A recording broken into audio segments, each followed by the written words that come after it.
Bismillahirrahmanirrahim. Assalamualaikum warahmatullahi wabarakatuh. Alhamdulillah bi ni'matihi tatimmus shalihat. Asyhadu an la ilaha illallah wahdahu la syarikalah. Wa asyhadu anna Muhammadan abduhu wa rasuluh. Allahumma salli wa sallim wa barik ala nabiyyina Muhammad wa ala alihi wa sahbihi ajma'in, amma ba'du. Yang kami muliakan Imam Syekh Masjid, guru-guru kami, para alim ulama, kaum muslimin wal muslimat, sidang jamaah Isya, Tarawih dan Witir yang insyaallah senantiasa dimuliakan oleh Allah Subhanahu wa taala. Sebagaimana kita maklumi bersama bahwasanya Ramadan ini adalah Syahrul Quran. Bulan diturunkannya Al-Qur'anul Karim sebagai petunjuk bagi kita sebagai manusia. Dan di bulan Ramadan ini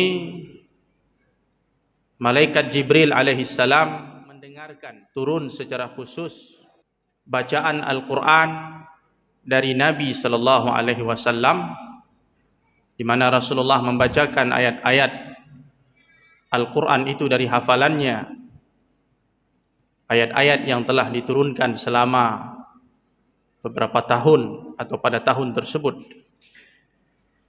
sehingga salah satu ibadah yang paling disukai Allah, yang paling dianjurkan di dalam agama kita untuk mengisi waktu-waktu yang paling berharga di bulan suci ini adalah dengan membaca Al-Quranul Karim. Dan inilah yang diamalkan oleh para sahabat Nabi, oleh para tabi'in, oleh para ulama, orang-orang saleh pada zamannya, menghidupkan bulan Ramadan itu salah satunya dengan tilawatul Quran. Ketika kita diperintahkan untuk membaca Al-Quran, maka tentunya kita bertanya-tanya bagaimana seharusnya kita membaca Al-Quran itu. Allah Subhanahu wa taala di dalam Al-Quran memberikan satu petunjuk, dan petunjuk ini kemudian diamalkan oleh Nabi sallallahu alaihi wasallam, dan apa yang dilakukan oleh Nabi menjadi tauladan, contoh bagi kita umatnya. Allah Subhanahu wa taala berfirman, a'udzubillahi minasyaitonir rajim, warattilil qur'ana tartila. Dan hendaklah engkau membaca Al-Quran itu dengan cara tartil. Ini adalah perintah Allah Subhanahu wa taala kepada nabinya. Khitab atau perintah dalam ayat ini kepada Rasulullah sallallahu alaihi wasallam. Dan pada prinsipnya setiap perintah kepada Nabi adalah perintah kepada umatnya, kecuali kalau ada dalil-dalil yang mengkhususkan itu hanya untuk Nabi sallallahu alaihi wasallam. Selama tidak ada pengkhususan bagi Nabi, maka itu berlaku kepada kita umatnya. Allah Subhanahu wa taala melalui ayat tersebut memerintahkan kita untuk membaca Al-Quran dengan tartil. Warattilil Quran. Pertanyaannya, bagaimana membaca Al-Quran dengan tartil itu sesuai seperti yang diperintahkan oleh Allah Subhanahu wa taala dan diamalkan oleh Nabi, dan Rasulullah membacanya dengan tartil. Secara bahasa, tartil itu artinya merapikan sesuatu, mengatur, membuat sesuatu itu menjadi teratur, rapi, tersusun, bagus. Orang Arab mengatakan sagharun murattalun, gigi-gigi yang tersusun rapi, rata, bagus, enak dilihat. Ada orang punya gigi, giginya itu rapi, giginya itu bagus, jadi disebut saghrun murattal, asnanun murattalah, gigi yang tersusun rapi. Dalam konteks membaca Al-Quran, tartil itu berarti membaca Al-Quran dengan sebaik mungkin, sebagus mungkin, sesuai dengan kehendak Allah Subhanahu wa taala dan sesuai dengan apa yang dicontohkan oleh Nabi sallallahu alaihi wasallam. Lantas membaca Al-Quran dengan bagus itu bagaimana kriterianya? Sinilah para ulama kemudian angkat bicara. Para ulama kita mengatakan bacaan tartil itu ada beberapa kriteria yang harus terpenuhi. Yang pertama, suatu bacaan Al-Quran disebut tartil apabila mengikuti kaedah-kaedah tajwid. Memperhatikan makharijul huruf, memperhatikan sifatul huruf, memperhatikan waqaf wal ibtida, di mana seharusnya kita berhenti, dan setelah berhenti dari mana kita memulainya. Mengikuti kaedah-kaedah yang sudah dirumuskan oleh para ulama berdasarkan apa yang mereka pelajari, yang mereka dapatkan dari pendahulu-pendahulu mereka. Dari tabi'in, dari tabi'in, dari sahabat, dari Nabi. Nabi menerimanya dari Jibril alaihissalam. Jadi apabila kita membaca Al-Quran dengan cara tartil, berarti kita membaca Al-Quran sebagaimana Al-Quran itu diturunkan. Abdullah ibn Abbas, Anas bin Malik, salah seorang sahabat Nabi SAW pernah ditanya, bagaimana cara Nabi membaca Al-Quran? Anas mengatakan, kana yamuddu sautahu madda. Rasulullah SAW itu membaca Al-Quran dengan memperhatikan panjang pendek. Pada bagian-bagian yang harus dipanjangkan, dia panjangkan. Artinya Rasulullah SAW membaca Al-Quran itu dengan sangat sempurna. Kaedah-kaedahnya itu jelas, tidak menyimpang, tidak salah sedikit pun. Dan Rasulullah SAW adalah manusia terbaik yang telah membaca kitab suci Al-Quran ini. Kemudian kriteria yang kedua, sebuah bacaan itu dikatakan tartil. Yang kedua, dia harus bersifat tarassul, bahwa membaca Al-Quran itu jangan terburu-buru, perlahan-lahan, pelan-pelan. Huruf-hurufnya jelas, kata perkatanya jelas, kalimatnya jelas, terucap dengan baik, tidak terburu-buru. Sebagaimana yang diceritakan oleh Huzaifah Al-Yamani dalam hadis sahih, beliau mengatakan kana sallallahu alaihi wasallam yaqra'u mutarassilan. Nabi SAW membaca Al-Quran itu perlahan-lahan, tidak terburu-buru. Bahkan Nabi itu berhenti pada tempat wakafnya itu. Jadi sebuah bacaan baru dikatakan tartil kalau bacaannya itu mutarassilan. Dalam urutan membaca Al-Quran mungkin lebih dekat kepada derajat tahqiq, membaca Al-Quran dengan pelan. Karena nanti ada cara baca Al-Quran tadwir dan hadar. Tahqiq ini merupakan pilihan yang paling ideal.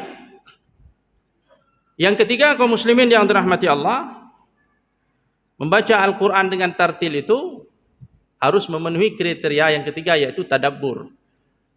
Sebuah bacaan baru dikatakan tartil sesuai dengan perintah Allah, warattilil Qur'ana tartila, kalau dalam bacaannya itu ada tadabbur. Seseorang membaca Quran dengan hukum tajwid yang benar, dia membacanya dengan perlahan-lahan, tapi tidak mentadaburi maknanya, bahkan tidak paham apa yang dia baca, itu belum tartil. Jadi ketika disuruh warattilil Qur'ana tartila, artinya secara tidak langsung disuruh kita memahami apa yang kita baca. Untuk memahaminya perlu ilmu. Untuk mendapatkan ilmu perlu hadir ke majelis ilmu. Perlu bertanya kepada ahli ilmu, fas'alu ahla dzikri in kuntum la ta'lamun. Perlu berinteraksi dengan orang-orang yang menuntut ilmu. Jadi seorang muslim itu harus menjadi seorang penuntut ilmu, apapun profesinya. Setiap muslim, setiap mukmin harus memproklamirkan dirinya sebagai penuntut ilmu, apapun pekerjaannya, apapun profesinya. Apalagi kita yang tinggal di tempat yang di sini banyak para ulama, banyak dayah-dayah, banyak pesantren-pesantren, banyak majelis-majelis ilmu. Alangkah aibnya ketika ada seorang warga Luk Sumawe umpamanya tidak mengerti tentang agamanya. Maka Allah Subhanahu wa taala tidak memberi uzur kepada orang seperti ini. Dia hidup di dalam lumbung ilmu. Bagaimana dia menjadi awam terhadap agamanya? Bagaimana dia tidak mengerti Al-Quranul Karim, tidak mengerti tentang agamanya, tidak mengerti bagaimana cara beribadah, sementara dia hidup di tengah para alim ulama. kecuali orang-orang yang hidup di pedalaman atau orang-orang yang baru masuk Islam. Sementara kita hidup di tengah-tengah ilmu, setiap saat ilmu itu disebarkan, setiap saat agama itu diajarkan, kebenaran itu disuarakan. Jangan sampai ada di antara kita yang menjadi orang-orang yang awam terhadap agamanya. Jadi suatu bacaan tidaklah dikatakan tartil kalau dia tidak mentadaburinya. Dan tadabur inilah sesuatu yang sangat penting. Inilah yang dilakukan oleh Nabi SAW dan para sahabatnya. Huzaifah Al-Yamani dalam hadis sahih yang tadi kita singgung, dia mengatakan bahwa Nabi SAW ketika membaca Al-Quran, idza marra bi ayatin fiha tasbih sabbah. Rasulullah itu kalau membaca Al-Quran melewati ayat yang ada tasbihnya, Nabi bertasbih, membaca subhanallah. Jadi tidak membaca Al-Quran begitu saja, tapi ada jeda, ada saat-saat dia berhenti, dia berinteraksi dengan ayat yang dia baca. Wa idza marra bi ayatin fiha su'al sa'al. Apabila Nabi membaca ayat-ayat yang berisi tentang rahmat Allah, bercerita tentang rahmat Allah, tentang surga Allah, maka Nabi berhenti sejenak, waqafa indaha sa'al. Nabi berdoa, memohon kepada Allah surga tersebut. Wa idza marra bi ayatin fiha ta'awuz atau ayatu azab ta'awwaza minhu. Dan apabila Rasulullah SAW membaca ayat yang di dalamnya diceritakan tentang azab Allah, tentang neraka, tentang azab yang ditimpakan kepada umat-umat yang durhaka, Nabi berhenti sejenak dan berdoa kepada Allah, memohon perlindungan kepada Allah. Jadi begitulah dulu Nabi SAW membaca Al-Quran dengan tartil dan tadabbur. Beliau berhenti pada saat beliau berhenti, kemudian memanjatkan doa kepada Allah Subhanahu wa Ta'ala. Ini salah satu cara mentadaburi Al-Quranul Karim. Kemudian Nabi SAW dan para sahabat juga kadang-kadang ketika membaca satu ayat diulang-ulang berkali-kali karena tersentuh dengan ayat tersebut dan ingin mentadaburinya lebih dalam. Misalnya Sa'id bin Jubair ketika membaca wattaqu yawman turja'una fihi ila Allah summa tuwaffa kullu nafsin ma kasabat wa hum la yuzlamun, Al-Baqarah 281. Beliau mengulang-ulanginya sampai 20 kali dalam salat itu. Setelah membaca Al-Fatihah, dia baca ayat itu, dia ulang-ulang sampai 20 kali. Dia tersentuh dengan ayat itu, dia ulang-ulang. Bahkan tidak jarang ada di antara mereka yang menangis ketika membaca Al-Quran. Rasulullah SAW sering menangis ketika membaca Al-Quran. Suatu hari Nabi meminta kepada Abdullah bin Mas'ud untuk membaca beberapa ayat Al-Quran. Kemudian Abdullah bin Mas'ud membacanya di depan Nabi dan Nabi mendengarnya. Ketika sampai pada ayat fa kaifa idza ji'na min kulli ummatin bi syahidin wa ji'na bika 'ala haula'i syahida, Nabi meminta kepada Ibnu Mas'ud untuk berhenti dan terlihat Rasulullah wajahnya sudah basah dengan air mata, menangis ketika membaca Al-Quran. Abu Bakar juga termasuk salah satu sosok yang sering menangis ketika membaca Al-Quran. Umar bin Khattab yang dikenal sangat pemberani, sangat tegas dan garang itu, tapi beliau tidak sanggup menahan air mata ketika membaca Al-Quranul Karim. Pada saat dia membaca surah Yusuf, innama ashku bathi wa huzni ilallah, dia ulang-ulang ayat itu sambil menangis. Abdullah bin Abbas, salah seorang sahabat Nabi yang ahlul Quran, yang paling banyak interaksinya dengan Al-Quran, di bagian wajahnya, di raut wajahnya terdapat 2 garis hitam karena seringnya dia menangis ketika membaca Al-Quranul Karim. Sehingga Al-Imam Nawawi rahimahullah mengatakan dalam kitabnya At-Tibyan, beliau mengatakan wa yustahabbul buka wat tabaki liman la yaqdir 'alal buka fa innal buka 'inda al-qira'ah sifatul arifin wa syi'aru ibadillahi salihin. Kata Imam Nawawi rahimahullah, disunnahkan menangis ketika membaca Al-Quran. Atau jika tidak bisa menangis, at-tabaki, berpura-pura menangis, melatih diri untuk menangis. Supaya menangis ketika membaca Al-Quran itu menjadi karakter kita. Mungkin pertama kita tidak bisa spontan menangis, tapi harus dilatih. Kata Imam An-Nawawi, disunnahkan itu, at-tabaki. Sebab menangis ketika membaca Al-Quran, kata beliau, termasuk sifat arifin, orang-orang yang dekat pada Allah, orang-orang yang betul-betul mengenal Allah. Dan ini termasuk syiarnya hamba-hamba Allah yang saleh. Kaum muslimin yang dirahmati Allah Subhanahu wa taala, sudah saatnya kita memperbaiki kualitas bacaan kita terhadap Al-Qur'an. Kalau dulu mungkin kita hanya membaca huruf-hurufnya, kalimat-kalimatnya saja, tapi sudah saatnya kita mencoba memahami isi kandungannya, mentadaburi ayat-ayat Allah itu. Karena tidak mungkin kita dapat merasakan indahnya Al-Qur'an, mendapatkan petunjuk dari Al-Qur'an kalau kita tidak pernah berusaha untuk memahami bacaan Al-Qur'an itu sendiri. Maka tidak ada cara lain kecuali kita menuntut ilmu, kaum muslimin yang dirahmati Allah. Perbanyak menghadirkan diri kita di majelis-majelis ilmu. Khairukum man ta'allama al-Qur'an wa 'allamah, kata Nabi. Sebaik-baik kalian adalah orang yang mau belajar Al-Qur'an dan mau mengajarinya. Tidak hanya belajar cara membacanya, tapi belajar makna, tafsirnya, pemahamannya.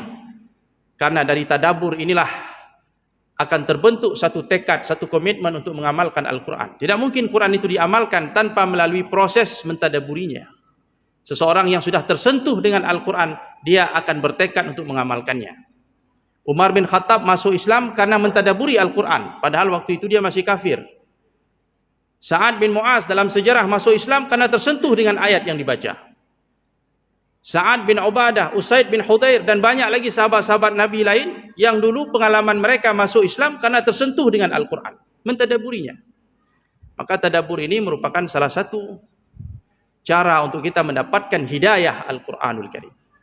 Mudah-mudahan mulai saat ini dan ke depan kita membulatkan tekad dan berkomitmen untuk belajar Al-Quranul Karim, mempelajari bacaannya, dan mencoba mentadaburi maknanya, mempelajari ilmunya dengan para ulama. Jangan belajar sendiri. Hati-hati, jangan mencoba-coba memahami Al-Quran sendiri secara otodidak. Itu sangat berbahaya. Harus ada pendampingan dari para ulama. Al-Quran dan sunnah itu petunjuk. Tapi kalau salah-salah orang berinteraksi dengannya, orang bisa sesat. Seseorang yang tidak mengerti bahasa petunjuk, dia akan sesat. Mungkin maksudnya mau ke Banda Aceh, tapi karena salah baca petunjuk, dia bisa ke Medan larinya, bisa tersesat. Untuk membaca petunjuk itu harus orang yang paham, supaya kita sampai kepada apa yang kita tuju, mendapatkan petunjuk dari Al-Quranul Karim. Mudah-mudahan apa yang kami sampaikan menjadi renungan bagi kita semua. Terima kasih atas segala perhatian, mohon maaf atas segala kekurangan. Aqulu qauli hadza wa astaghfirullah li wa lakum, billahi taufiq wal hidayah. Wassalamualaikum warahmatullahi wabarakatuh.